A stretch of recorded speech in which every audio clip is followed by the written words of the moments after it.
तो आज के इस वीडियो में मैं बात करने वाला हूं भारतीय लिपियों के बारे में।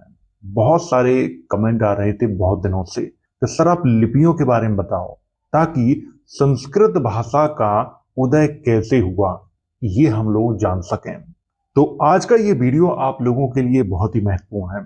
इस वीडियो के माध्यम से आप ये जान सकते हो कि संस्कृत भाषा कैसे बनी है, और ये वीडियो उन लोगों के लिए भी बहुत महत्वपूर्ण है जो किसी परीक्षा की तैयारी कर रहे हैं, और ये वीडियो उन लोगों के लिए भी महत्वपूर्ण है जो लोग इतिहास को जानना चाहते हैं कि हमारा जो असली इतिहास है वो क्या है।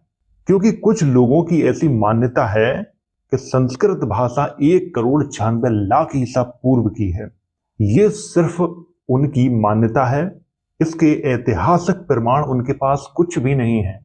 और जब आप लिपियों का इतिहास समझेंगे तभी आपको ये समझ में आएगा कि जो हमारी संस्कृत भाषा है, आज जो हमारी संस्कृत चलती है, वो कितनी पुरानी है। तो आइए वीडियो की शुरुआत करते हैं।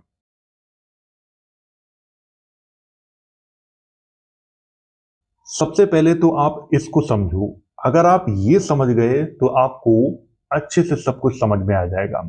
सम्राट अशोक के शासनकाल में धम्म लिपि कहा जाता था। ब्राह्मी लिपि भी आप कह सकते हैं या बम्भी लिपि भी आप कह सकते हैं, जो आपको नाम अच्छा लगे वो नाम आप प्रयोग कर सकते हैं। इसके बाद कुषाण कालीन ब्राह्मी, फिर गुप्त काल। गुप्त काल में हम ब्राह्मी के दो रूप देखते हैं, एक उत्तर भारतीय शैली और एक दक्षिण भारतीय शैली। यहां पर आपको ध्यान रखना है कि उत्तर भारतीय शैली और दक्षिण भारतीय शैली में कई और रूप हमें ब्राह्मी के देखने को मिलते हैं। आपके सामने हैं, आप उन्हें अच्छे से पढ़ सकते हो। जैसे उत्तर भारतीय शैली से नागरी लिपि, बंगला लिपि, शारदा लिपि। और नागरी लिपि से हम दो रूप देखते हैं, पूर्वी नागरी और मध्य देशी नागरी। और पूर्वी नागरी से भी हम दो रूप देखते हैं, मैथिली और बिहारी। बिहारी से हम तीन रूप देखते हैं, तिरहुती कैथी, भोजपुरी कैथी, मगही कैथी। और अब बात करते हैं मध्य देशी नागरी के बारे में। गुजराती, मालवी, महाजनी, मोड़ी, इतने रूप हमें देखने को मिलते हैं। बंगला लिपि में असमिया, उड़िया, नेवारी, प्राचीन मणिपुरी। शारदा लिपि में नीचे लिखे हुए हैं ये, और दक्षिण भारतीय शैली में ये लिखे हुए हैं तमिल, तेलुगु, ग्रंथ, ये सारे नाम आपको मिल जाएंगे। तो आप लोग इसको अच्छे से देख लो। भारत में जितनी भी लिपियां चल रही हैं उनका सबका जो उदय है वो ब्राह्मी लिपि से ही हुआ है। हमारे देश की सबसे प्राचीन लिपि धम्म लिपि मानी जाती है, और धम्म लिपि को ही बाद में बम्भी लिपि और ब्राह्मी लिपि कहा गया है। लिपि एक ही है, नाम अलग अलग हैं। धम्म लिपि के जो अक्षर हैं वो कैसे बनते थे उनको देख लेते हैं। छोटा आ कैसा बनता था, बड़ा आ कैसा बनता था, छोटी ई कैसी बनती थी, बड़ी ई कैसी बनती थी, ये आप लोग देख सकते हैं। छोटा आ के यहाँ पे 4 रूप लिखे हुए हैं कि इस तरह के छोटा आ बनते थे सम्राट अशोक के समय में। आप हर एक अक्षर को ध्यान से देखिए। मैं तो कहता हूं आप लिख के रख लीजिए, आपके लिए फायदेमंद होगा, क्योंकि इसकी सहायता से आप सम्राट अशोक के शिलालेख स्वयं पढ़ सकते हैं। किसी भी इतिहासकार की बातों में मत आइए, स्वयं पढ़िए। अब आप लोगों ने इन अक्षरों को बहुत अच्छे से देख लिया होगा। अब मैं आपको कुछ और जानकारी देता हूं। यहाँ पे बहुत सारे जो अक्षर हैं वो सम्राट अशोक के समय में थे ही नहीं। जैसे ऋषि वाला रा वो समय नहीं था, ये बाद की देन है। श्री, जैसे हम लिखते हैं कि किसी के पिता का नाम जब पूछा जाता है कि क्या नाम है तुम्हारे पिता का, तो हम बताते हैं कि श्री फलाना फलाना। तो जो श्री लिखते हैं वो भी अक्षर नहीं चलता था उस समय। छत्र, ज्ञा, ये भी नहीं चलते थे। लेकिन इनको क्या किया है कि बाद में क्रिएट किया गया है, क्योंकि सम्राट अशोक के किसी भी शिलालेख में इन अक्षरों का प्रयोग नहीं किया गया है। आपको इतना तो पता होगा कि सम्राट अशोक के जो शिलालेख हैं सबसे पहले किसने पढ़े थे? जेम्स प्रिंसेप ने पढ़े थे। उससे पहले भारत में कोई ऐसा व्यक्ति था नहीं जिसको इस लिपि का ज्ञान हो, ऐसा तो कोई नहीं था। जैसे ही जेम्स प्रिंसेप ने इस लिपि को पढ़ा, इसके बाद भारत में तमाम ज्ञानी पैदा हो गए और उन्होंने अपने अपने अनुसार कुछ अक्षरों का निर्माण कर लिया। लेकिन मैं उन अक्षरों की यहाँ पे बिल्कुल भी बात नहीं करूंगा। जिन अक्षरों को मैंने सम्राट अशोक के शिलालेखों में पाया है, मैं उन्हीं की बात करूंगा। अब यहां पे बात करते हैं तालब वाले शाह की। तालब वाले शाह और मूर्धन्य शाह, इनका प्रयोग सम्राट अशोक के पश्चिमी जो शिलालेख हैं, अभिलेख हैं, उनमें किया गया है। ये बात आपको ध्यान रखनी है। छत्रज्ञ, इन अक्षरों का प्रयोग सम्राट अशोक के किसी भी शिलालेख में नहीं किया गया है। अगर आपको लगता है कि किसी शिलालेख में किया गया है तो आप उसकी फोटो मेरे साथ शेयर कर सकते हो, मैं उस पर वीडियो बना दूंगा। अब ब्राह्मी लिपि की उत्पत्ति के बारे में और बात कर लेते हैं, क्योंकि उसके बारे में जानकारी देना बहुत जरूरी है। इस पे मैं आपको बता दूं कि इतिहासकार एक मत नहीं है, कोई कुछ कहता है, कोई कुछ कहता है, कोई कुछ कहता है। एडवर्ड थॉमस और लासेन के अनुसार ब्राह्मी लिपि की उत्पत्ति दक्षिण भारत से हुई है। और जनरल कनिंघम ने ऐसा बताया है कि ब्राह्मी लिपि की उत्पत्ति भारतीयों ने की है। और जैन परंपरा के अनुसार ऐसा माना जाता है कि ऋषभ देव ने अपनी पुत्री ब्राह्मी को सबसे पहले इस लिपि का ज्ञान दिया था। ये जैन धर्म वाले मानते हैं ऐसा। और ब्राह्मणों के अनुसार ऐसा कहा जाता है कि ब्राह्मी लिपि का सबसे पहले प्रयोग ब्राह्मणों ने किया और ब्राह्मणों के नाम पर ही इसका नाम ब्राह्मी लिपि रखा गया है। अलबेरुनी हमारे यहाँ पे आया। अलबेरुनी का कहना है कि भारतीय लोग लेखन कला को भूल चुके थे। इसके बाद पराशर के पुत्र व्यास के अंदर एक देवीय आत्मा का प्रवेश हुआ। फिर उस देवीय आत्मा ने क्या किया कि लोगों को ब्राह्मी लिपि का ज्ञान दिया। अब आप समझ सकते हैं कि इतिहासकार एक मत नहीं है और जो धार्मिक मान्यताएं हैं वो अपनी अपनी तरफ खींच रही हैं। तो अब आपको समझ में आ गया होगा इसके बारे में। आइए अब आगे बात करते हैं। खरोष्टी लिपि बहुत ही महत्वपूर्ण लिपि मानी जाती है।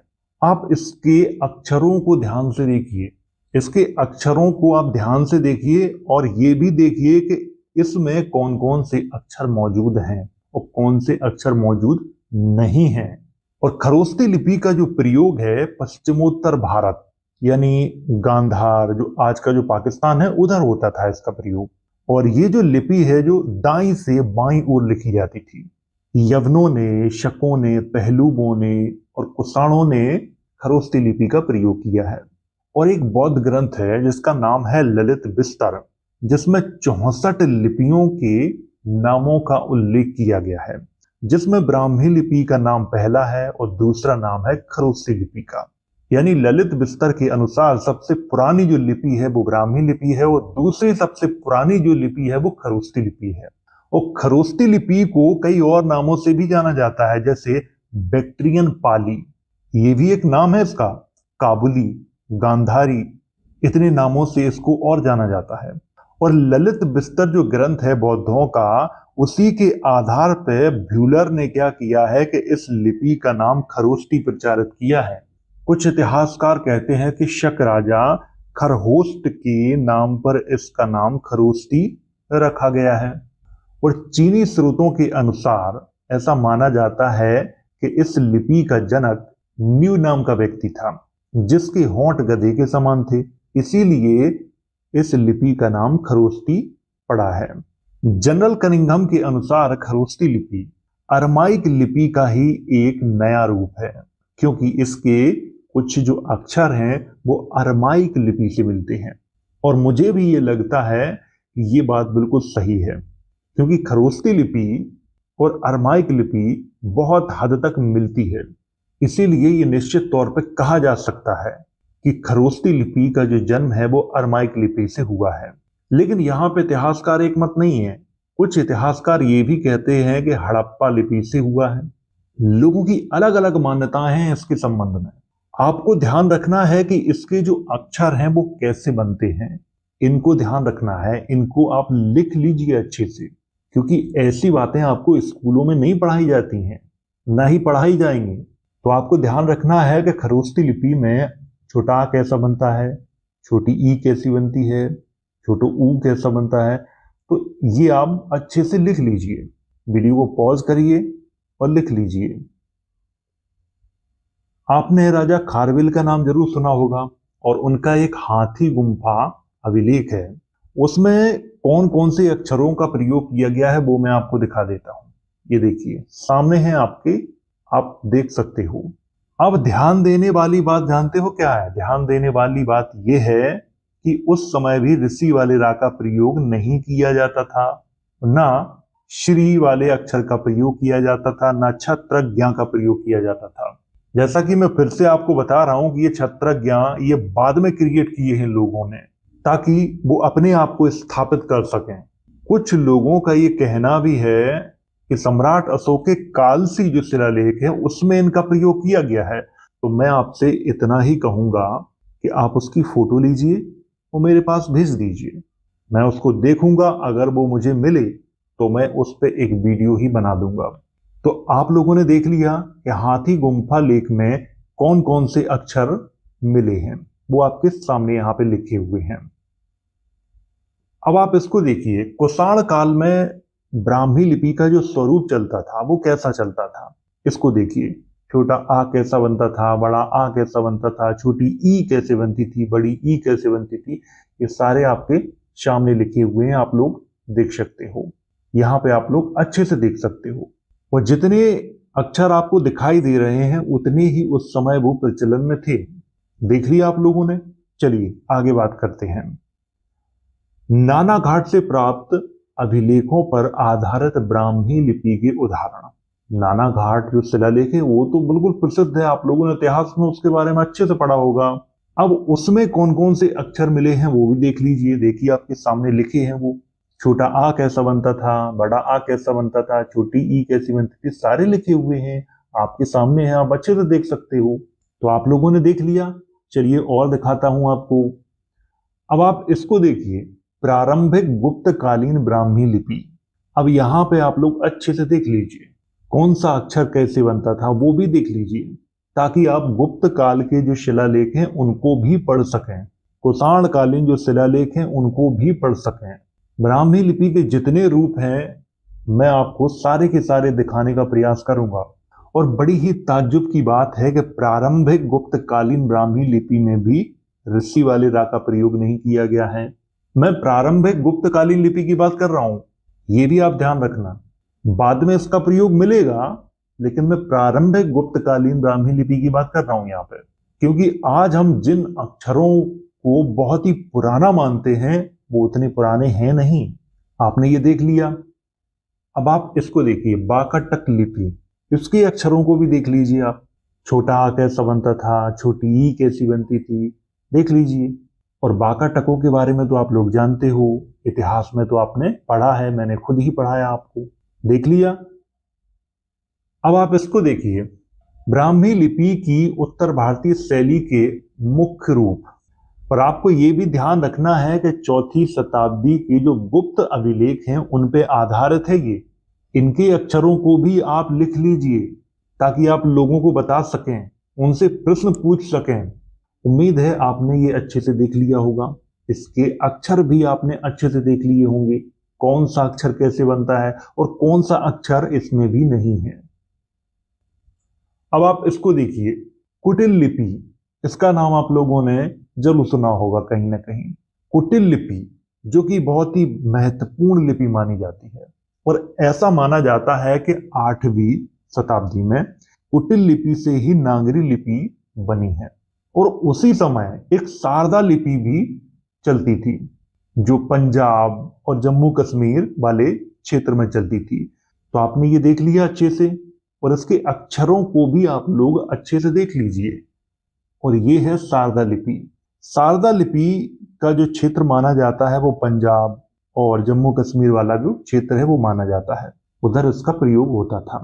और कौन सा अक्षर कैसा बनता था वो सामने लिखे हुए हैं आपके, तो उन्हें आप अच्छे से देख सकते हो, बताने की कोई आवश्यकता नहीं है।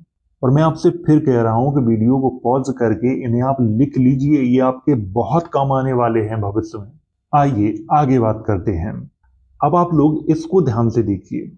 ब्राह्मी लिपि में छोटा आ कैसा बनता था, ऐसा बनता था, फिर उसका स्वरूप ऐसा हुआ, फिर ऐसा हुआ, फिर ऐसा हुआ, फिर ऐसा हो गया। छोटी ई ऐसी बनती थी, फिर उसका स्वरूप ऐसा हुआ, फिर ऐसा हुआ, फिर ऐसा हुआ, फिर ऐसा।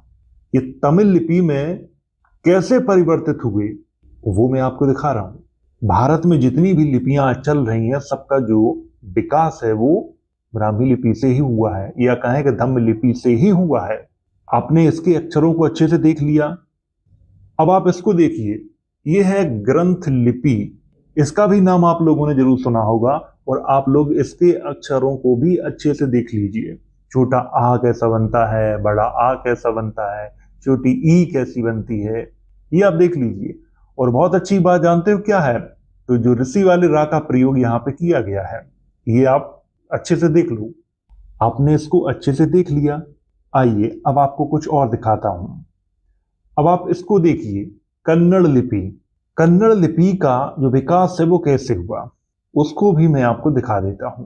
जैसे धम्म लिपि कहें या ब्राह्मी लिपि में छोटा कैसा बनता था, ऐसा, तो उसका स्वरूप ऐसे बदला, फिर ऐसे बदला, फिर ऐसे बदला, फिर ऐसे बदला, फिर ऐसे बदला, फिर ऐसे बदला। इस तरह से कन्नड़ लिपि का विकास हुआ। हर अक्षर को आप अच्छे से देख सकते हैं। इसी तरह से रूप बदले और कन्नड़ लिपि का विकास हुआ। छोटी से छोटी चीज मैं आपको अच्छे से समझा रहा हूं। अगर अभी भी आपको समझ में नहीं आए तो दुनिया का कोई भी व्यक्ति आपको नहीं समझा सकता। कभी कभी तो मैं ये सोचता हूं कि मैं आपको क्या समझा रहा हूं, छोटा बड़ा, क्या दिन आ गए हैं मेरे। आपने इसको देख लिया, आगे बात करते हैं। अब आप इसको देखिए, ब्राह्मी लिपि से नागरी लिपि की विकास यात्रा, यानी ब्राह्मी लिपि से जो नागरी लिपि बनी है उसके रूप कैसे कैसे परिवर्तित हुए हैं वो मैं आपको समझा देता हूं। जैसे यहां पे ये ता बना हुआ है, ये नागरी लिपि का है। आपको ध्यान रखना है, पहले ऐसे बनता था, फिर ऐसे रूप परिवर्तित हुआ, फिर ऐसे परिवर्तित हुआ, फिर ऐसे परिवर्तित हुआ, और आज यही रूप चलता है। हिंदी हम जब लिखते हैं तब ऐसे ही तो ता बनाते हैं, संस्कृत जहां हम लिखते हैं तो ऐसे ही तो ता बनाते हैं। ये रूप आज चल रहा है, लेकिन आज से 2000 साल पहले ये रूप नहीं था। लेकिन कुछ लोग ये कहते हैं कि ना भाई, 1,96,00,000 साल पहले ये वाला रूप था। कौन सा रूप जो आज चल रहा है ये? पर हम राजा महाराजाओं के जो अभिलेख हैं, शिलालेख हैं, उन पे देखते हैं तो हमें पता चलता है कि 2000 साल पहले ही ये रूप नहीं था। अब आप लोग समझ गए, या आपको अभी भी मुझे ये बताना पड़ेगा कि संस्कृत भाषा कितनी पुरानी है? कुछ लोग ये क्लेम करते हैं कि समुद्रगुप्त ने अपने शिलालेखों में संस्कृत भाषा का प्रयोग कराया है, लेकिन लिपि ब्राह्मी है। बहुत अच्छी बात है। मैं बार बार कहता हूं कि इतने सस्ते तर्क ना दिया करो कि छोटे बच्चे भी इनको काट जाएं। आपको इतना तो पता है कि जो संस्कृत भाषा है वो भारत के किसी भी स्टेट में नहीं बोली जाती है। ना प्राचीन समय में बोली जाती थी, ना आज बोली जाती है, और ना भविष्य में बोली जाएगी। संस्कृत भाषा जनमानस की भाषा नहीं थी। पूरे भारत का कोई भी एक स्टेट बताओ जहां पर संस्कृत भाषा बोली जाती थी आम जनता के द्वारा। कोई भी ऐसा स्टेट नहीं है, क्योंकि संस्कृत भाषा का जो निर्माण है मैंने आपको बताया था कैसे हुआ था। सम्राट अशोक के समय में यहाँ पाली प्राकृत चलती थी। इसके बाद हमारे यहाँ कौन आए? यवन आए, शक आए, पहलू आए, कुषाण आए, हूण आए। जब ये सारे आक्रमणकारी हमारे देश में आए, इनकी भाषाएं भी हमारे देश में आई, और इनकी ही भाषाओं के जो कुछ अक्षर हैं, कुछ शब्द हैं, वो पाली प्राकृत में जाके शामिल हो गए। और इस तरह से पाली जो प्राकृत है उसका एक नया रूप हम देखते हैं कुषाण काल में, गुप्त काल में, बल्कि हर्षवर्धन के शासन काल तक हम उसका रूप देखते हैं। उसी को कुछ लोग संकर संस्कृत कहते हैं, कुछ लोग बुद्धिस्ट हाइब्रिड संस्कृत कहते हैं। और आज हम जो संस्कृत का इस्तेमाल करते हैं ये ज्यादा पुरानी नहीं है। 100 बार बोल चुका हूं ये बात। और ये तर्क तो कतई मत दिया करो कि लिखी तो ब्राह्मी लिपि में है लेकिन लिखी संस्कृत है। कुछ लोग ये कहते हैं कि रुद्रदामन के गिरनार शिलालेख में संस्कृत भाषा का प्रयोग किया गया है। मैंने एक वीडियो उस पर बनाया था, आप लोगों ने देखा होगा। कील हॉर्नर ने जो अनुवाद किया था वो मैंने आपको दिखाया था। अब मैं एक अनुवाद और लाने वाला हूं, उसमें भी मैं आपको दिखाऊंगा। इतिहासकारों ने ऐसा क्यों लिखा है कि इसमें संस्कृत भाषा लिखी है, क्योंकि कुछ एक दो जो शब्द हैं वो संस्कृत की तरह लगते हैं, इसीलिए उन्होंने ऐसा लिखा हुआ है। यहां पर एक प्रश्न खड़ा हो जाता है कि संस्कृत आक्रमणकारियों की भाषा है कि भारतीयों की भाषा? मैं ये जानना चाहता हूं, क्योंकि भारत में शक आए विदेशी थे, भारतीय नहीं थे। उनके राजा संस्कृत भाषा का इस्तेमाल कर रहे हैं, ये तो बहुत ही कमाल की बात है। पहली बात तो उन्होंने नहीं की है, लेकिन तुम क्लेम कर रहे हो। इतिहासकार ये बात कह रहे हैं कि हाँ, रुद्रदामन ने संस्कृत भाषा का प्रयोग किया है। अगर मेरा ये वीडियो कोई गुजरात से देख रहा है, उसके पास अगर उस शिलालेख की फोटो है, तो आप एक काम करें, डिस्क्रिप्शन बॉक्स में मेरे फेसबुक पेज की लिंक आपको मिल जाएगी, तो आप वो फोटो मुझे वहां पर सेंड कर दें। मैं उस शिलालेख को खुद पढ़ूंगा।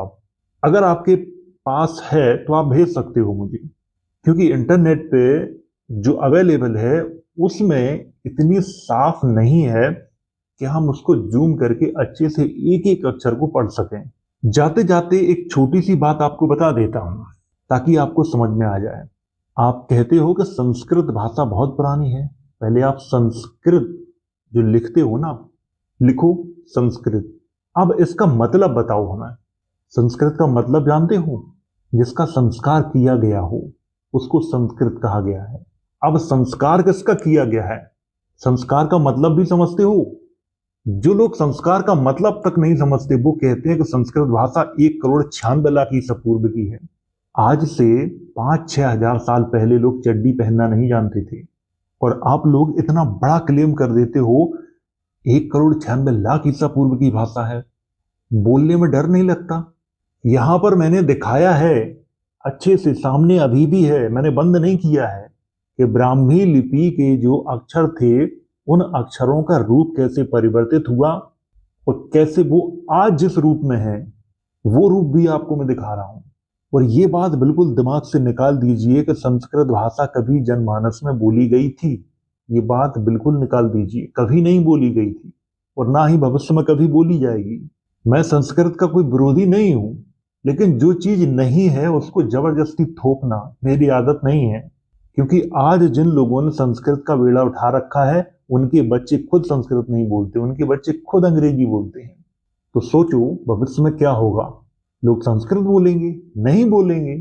तो उम्मीद है आपको समझ में आ गया होगा कि हमारी जो संस्कृत भाषा है वो कैसे बनी और उसके अक्षर कैसे बने।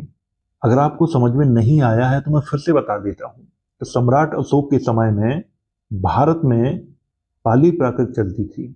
फिर हमारे यहाँ आक्रमणकारी आए, नाम मैं आपको बता चुका हूं, यवन, शक, पहलू, कुषाण, हूण, इनकी भाषाएं आई। इनके कुछ शब्द और अक्षर पाली प्राकृत में गए। फिर पाली प्राकृत को ही संस्कारित किया गया है, उसी को संस्कृत नाम दिया गया है। अब आप सोच सकते हो कि ये ज्यादा पुरानी भाषा नहीं है। 100 बार बोल चुका हूं, अगर आप कितना भी खींचोगे तो भी आप पहली शताब्दी से पुराना इसको साबित नहीं कर पाओगे। मैं चुनौती देता हूं तुम्हें। और जो लोग कहते हैं कि पाणिनि 600 ईसा पूर्व में हुए थे, 500 ईसा पूर्व में हुए थे, मैंने टिकट उनका दिखाया था आपको, भारत सरकार ने जारी किया था। उनके पीछे जो अंक लिखे हुए हैं वो कौन सी ईस्वी में चलते थे ये भी आपको पता है।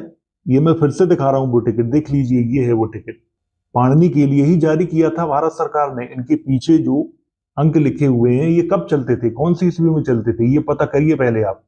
तो पाणिनि वाला जो है वो अपने दिमाग से निकाल दीजिए, और ज्यादा खोजोगे पाणिनि के बारे में तो पता चलेगा वो भी किसी और धर्म के थे। इसीलिए कहता हूं कि जितने सबूत हों उतनी ही बात किया करो। मैंने इसमें जो दिखाया है आपको, अभिलेखों में जो मौजूद है वो दिखाया है। और किताबों का मैं बिल्कुल समर्थन नहीं करता हूं। कोई व्यक्ति ये कहे कि ये किताब है, ये आज से 1,96,00,000 ईसा पूर्व पुरानी है, तो मैं उसको नहीं मानूंगा। और वो किताब चाहे किसी भी धर्म से संबंधित हो। तो उम्मीद है आपको समझ में आ गया होगा। अगर आपको अभी भी समझ में नहीं आया है तो दुनिया का कोई भी व्यक्ति आपको नहीं समझा सकता। बस मैं इतना ही कह सकता हूं। तो वीडियो अगर अच्छा लगा हो तो इसे लाइक कीजिए, शेयर कीजिए। वीडियो देखने के लिए धन्यवाद।